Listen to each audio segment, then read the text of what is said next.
Genética porcina. En representación del área genética del sector porcino argentino, el médico veterinario Pablo Santamaría nos introduce en los puntos clave de la evolución genética de las líneas destinadas a la producción industrial de carne de cerdo.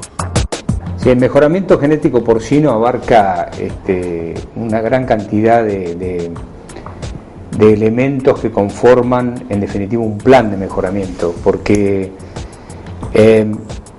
desde hace muchísimos años se trabaja en un área que es la búsqueda de la eficiencia en producción animal. En el caso del mejoramiento genético, lo que se intenta es identificar las características de alto valor comercial y transferirlas a la descendencia. Como en cualquier especie, hay una serie de especies, digamos, o técnicas para uso comercial. Hay una serie de características que son muy importantes comercialmente y que deben ser buscadas en las líneas de animales para producción. Desde la evolución, si uno puede remitirse a lo que es el origen del cerdo, que es el jabalí, al cerdo actual, en que acá tengo una imagen, por ejemplo, bien clara, ¿no?, de cómo fue evolucionando el cerdo, de lo que era una especie cuando empezó su cautiverio a la actualidad. Ha pasado muchísimos años y han pasado muchísima investigación científica. Los programas de mejoramiento genético porcino tienen como situación central los ítems que presentan esta placa. Primero es identificar las características de importancia comercial, que es lo que comenté en un principio. Segundo, definir los procedimientos para seleccionar los reproductores en base a esas características. Y tercero, poder medir el progreso genético sobre el producto final. Lo que quiere decir que es un proceso muy dinámico, que acumula una gran cantidad de información y requiere de un análisis permanente de las demandas de mercado. ¿Y a qué se refiere esta situación?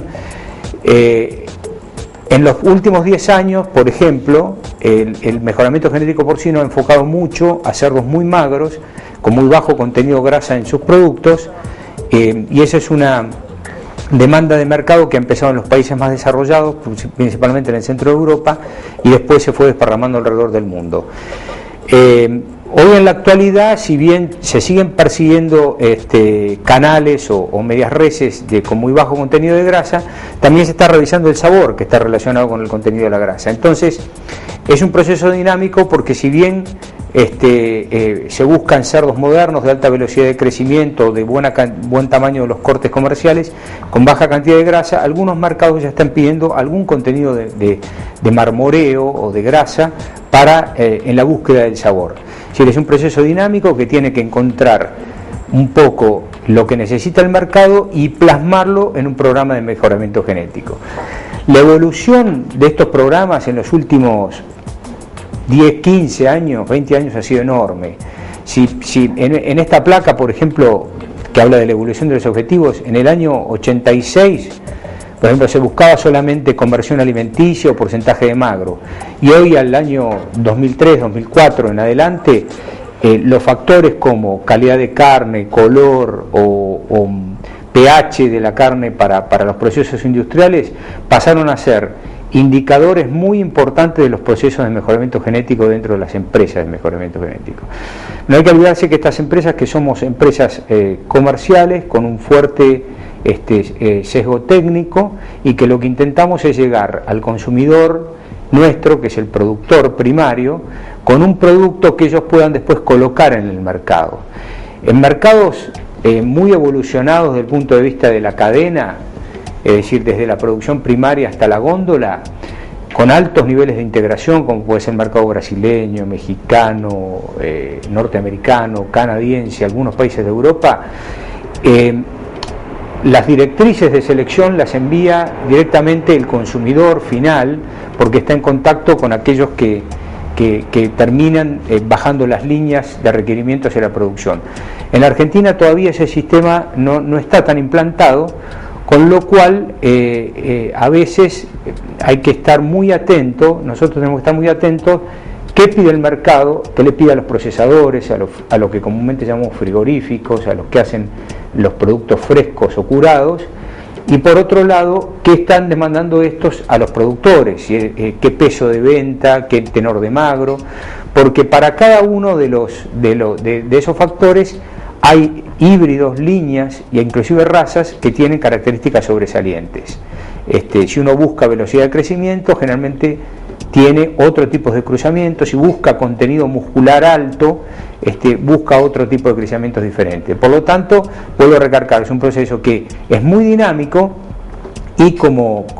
todo proceso que está afectado por el tamaño de las poblaciones, cuanto más grande es la población con que uno trabaja, y cuanto más estrictos son los procedimientos de selección y las herramientas que uno utiliza, mayor es el nivel de predicción sobre ese individuo y por lo tanto sobre la misma descendencia. Bueno, acá tengo una placa interesante que muestra lo que era un cerdo en el año 86 y lo que es un cerdo hoy. Sus tenores de grasa están mostrados en las dos primeras fotos, y la otra foto es simplemente el mismo bife, que es un corte de carré, donde muestra distintos colores y consistencia del músculo, en una punta muy oscuro, en una punta más claro. Bueno, eso no es ni mejor ni peor, eso es una apetencia de cada mercado, y las empresas de genética porcina tienen que estar direccionadas a ese mercado y ese tipo de corte, ¿no? Cuando hablo de selección y programa de mejoramiento genético, hay que enfocarse muy bien en que para recolectar la información tenemos que contar con herramientas, ya sea con software y gente y procedimientos dedicados a colectar esa información y a transformar esa información en datos. Los programas de registros están obviamente, y más en la actualidad aún, respaldados por software muy potentes que permiten, en el caso nuestro, por ejemplo, trabajamos con una base de datos que está en 31 países, que incorpora 45.000 datos semanales de 120.000 hembras, que ellas y sus camadas están enviando información semanalmente, diariamente, mensualmente, una base de datos. Bueno, cuanto más grande es esa base de datos y nos queremos meter en una característica como puede ser velocidad de crecimiento, mayor va a ser la diversidad que vamos a tener y mayor va a poder ser, depende de la herramienta que utilicemos, el nivel de precisión de ese dato. Acá hay por ejemplo, un slide que está explicando cómo es un programa integrado de mejoramiento genético de recolección de datos, un programa global. En la primera rama está la performance que las mismas líneas y los híbridos pueden tener dentro del núcleo, del núcleo genético. En la segunda rama sería toda la información que se puede colectar de esas líneas a nivel de matadero, porque no olvidemos que los cerdos se crían y se desarrollan para enviarlos al matadero, donde hay una evaluación más objetiva a veces que la que se puede realizar dentro de la granja, porque es simplemente la medida rescolgada con sus cortes y sus características, su tenor de pH, su acidez. Después, en el caso de que la compañía utilice lo que llamamos marcadores genéticos, que es para explicarlo en forma muy simple, son aquellos animales que portan una característica, la relacionamos con algún sector de su genoma, de forma tal que estemos seguros que además de ser portador de la característica fenotípicamente, el genoma también está impreso con esa característica. Es decir, relaciona porciones de su genoma con una característica determinada, con lo cual las próximas generaciones van a contar en su ADN con ese aporte, ¿no es cierto? Y después, lo que es muy importante agregar a todo esto es la performance de estos animales en condiciones comerciales, porque no nos olvidemos que las granjas núcleo tienen algunas condiciones particulares de control de clima, ambiente y manejo que no son las mismas que un productor comercial diariamente enfrenta por razones de costo y de competitividad. Por lo tanto, toda aquella predicción genética y de valor de cría que hicimos a nivel de núcleo con esas líneas, de alguna forma hay que contrastarla con la información de las granjas comerciales. Cuando uno junta toda esa información, obtiene un estándar, un índice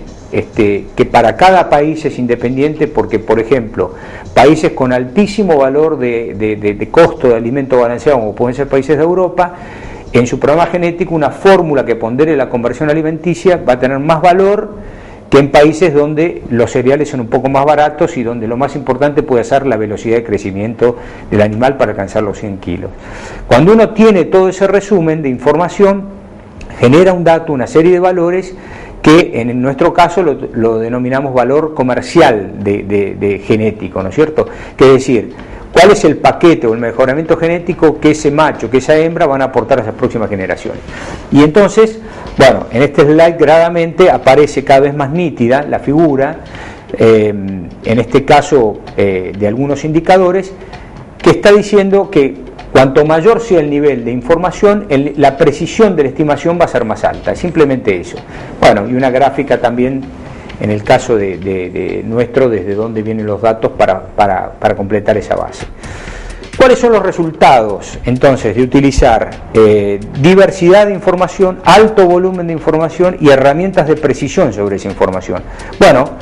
el resultado es la consistencia y la medición de la mejora continua para la característica que uno selecciona. Y siempre hago hincapié en esto porque uno se puede encontrar que según la región, el país o la zona, las características o la ponderación de esas características, porque digamos que todo el mundo quiere la mejor conversión, la mejor velocidad de crecimiento, el mejor pH de la carne, el mejor color, pero la ponderación según la región, el país o la situación particular de mercado hace que sea diferente dentro de la fórmula del valor del animal.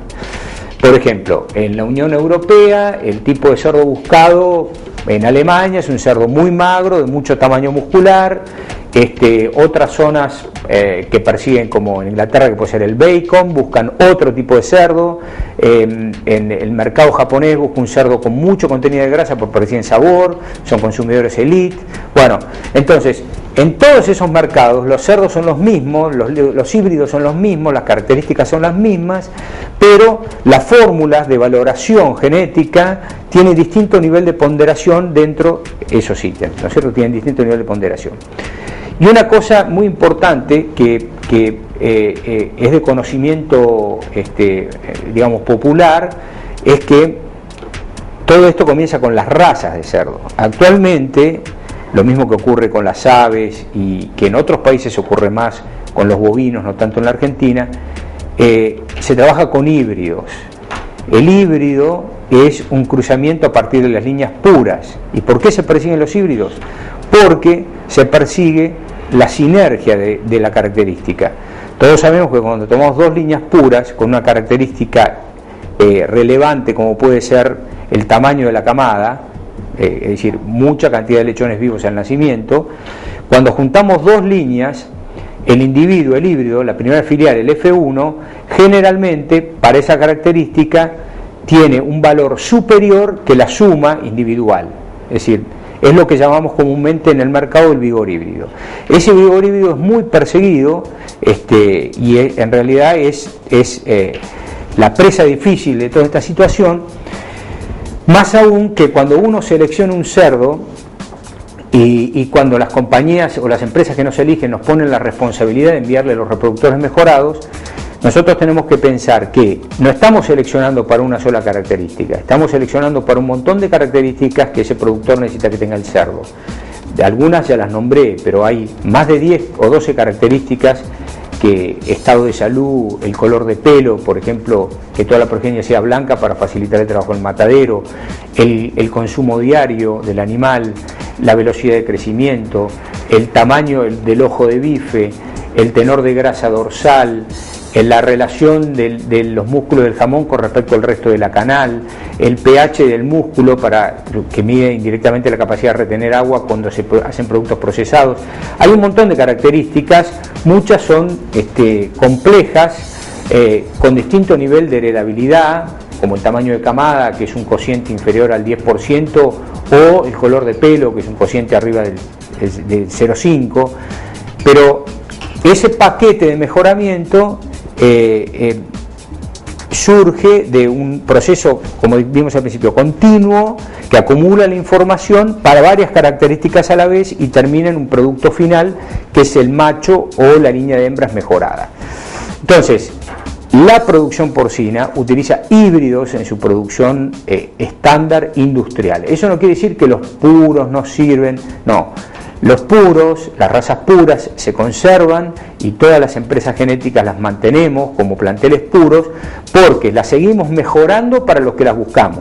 Por ejemplo, la raza Large White o Yorkshire, que son razas, es una raza muy buscada por su prolificidad. Bueno, todas las compañías genéticas, o por lo menos que se precien de ellos, tienen esa línea y la siguen perfeccionando en la búsqueda del máximo nivel de camada. Pero después la utilizan para componer un híbrido, una F1, que es su hembra comercial que va a ir al mercado para que el productor la pueda utilizar.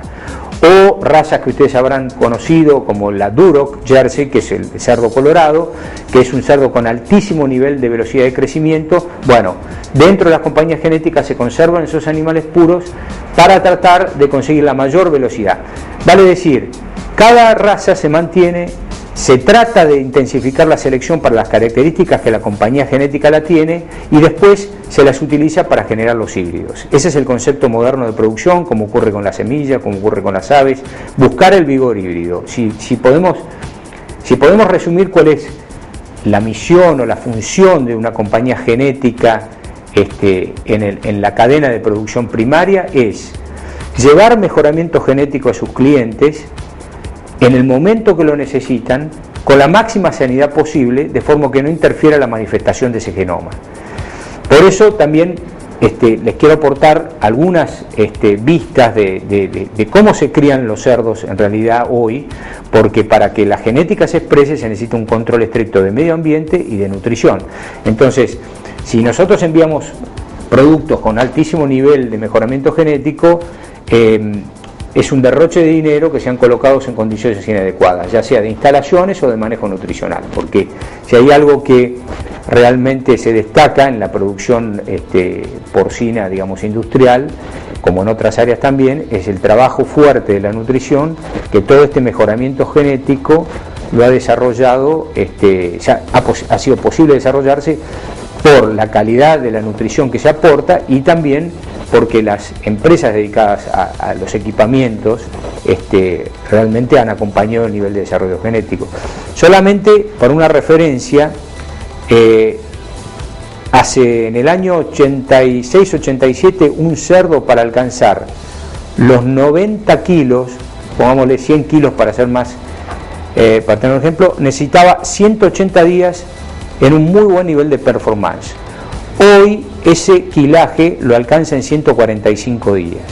Todo eso ha sido mejoramiento genético, pero no manipulación del genoma, sino selección de los mejores individuos que generación tras generación son los padres de la próxima generación, acompañado por una alta performance que le permite ajustar los niveles, los requerimientos nutricionales para ese estatus de producción en un ambiente adecuado. Eso ha sido, ahí también se ha conseguido una sinergia muy importante, con lo cual hoy un productor en la Argentina en el año 88, 89, 90 tenía una expectativa de producir 1.700 kilos por cerdo al año y tiene una expectativa con la misma, no con la misma, sino con una hembra más mejorada, de alcanzar una producción de 3.000 kilos al año. Casi se duplicó. Eso significa mayor volumen de carne para el mercado, una oferta de carne de mejor calidad, una mayor continuidad en la oferta y bueno, y esperamos que la Argentina también pueda acceder a los mercados de exportación por la calidad del cerdo que produce, que es igual que el que hay en todo el mundo, porque también hay mucho mito de que los cerdos buenos son los que se producen en el exterior. Yo diría que hoy la Argentina, primero a nivel de productividad de sus granjas, tiene el orgullo de haber ganado casi en 2 años consecutivos un premio de productividad que se hace en toda América, que incluye más de 700.000 cerdos en producción, que es el premio PicChamp. O sea que a nivel de productividad por hembra instalada y por retorno de la inversión es de los mejores del mundo. Y segundo, que la calidad del cerdo que se produce acá es igual que el mejor cerdo que se produce en cualquier lado del mundo. Lo que sí se puede encontrar por las definiciones que di al principio, por una demanda diferente de mercado, usted puede encontrar un cerdo diferente en una góndola si está comprando cerdo en algún punto de Europa, si está comprando cerdo en América, mismo dentro de Norteamérica puede haber una diferencia importante visual en el corte de cerdo en el sur y en el norte de Estados Unidos, o puede comprar un cerdo en Brasil o puede comprar un corte de cerdo en la Argentina. En realidad nosotros estamos al mejor nivel mundial, pero con productos más dirigidos a nuestro mercado. Bueno, estas son algunas imágenes de instalaciones de altísimo nivel, donde cuando el confort ambiental y la nutrición están adecuadas, se consiguen productos como los que salen en estas imágenes. Machos con muy buena conformación, que van buscando velocidad de crecimiento, machos de conformación muscular extrema, donde se busca otro tipo de producto final, hembras con énfasis en habilidad materna. Va a decir que no es que hay un macho o una línea mejor que otra, cada línea está enfocada a lo que el consumidor está pidiendo. Todavía, como expliqué al principio, hay todavía una falta de conexión entre lo que el consumidor de góndola está pidiendo y lo que el productor a veces genera, porque todavía no hay una integración total de la cadena. Esto es algo que se va desarrollando en forma paulatina. Pero nosotros, como empresa genética, y las empresas genéticas, lo que debemos estar es atentos, mirando toda la cadena completa, porque si no, llegaríamos muy tarde en los programas nuestros para generar aquellos productos que hoy el consumidor está demandando y que ya tendría que haber colocado hace 2 años atrás el productor para llegar con ese producto en final. Por lo tanto, el mensaje de esta presentación, que no sé si tiene algunas situaciones poco claras, es, en primer lugar, la genética porcina es uno de los, pilares de la producción que más evolución ha tenido en los últimos 10, 12 años. Se basa en una recolección muy precisa de la información que generan los animales en las granjas núcleo, y en programas integrados de control y mejoramiento genético que se puedan medir en la evolución. Tercero, es un proceso muy flexible porque está siempre enfocado a las necesidades del mercado y varía para cada país. Cuarto, fundamentalmente se utilizan híbridos para producción, tanto en las líneas maternas como los machos. Y también diría que la Argentina está al mejor nivel mundial en mejoramiento genético, con productos de altísima calidad que se pueden ver en cualquier mercado, con la única consideración que el producto difiere según el mercado y la región y el país y la situación de los consumidores. Esa es la idea general.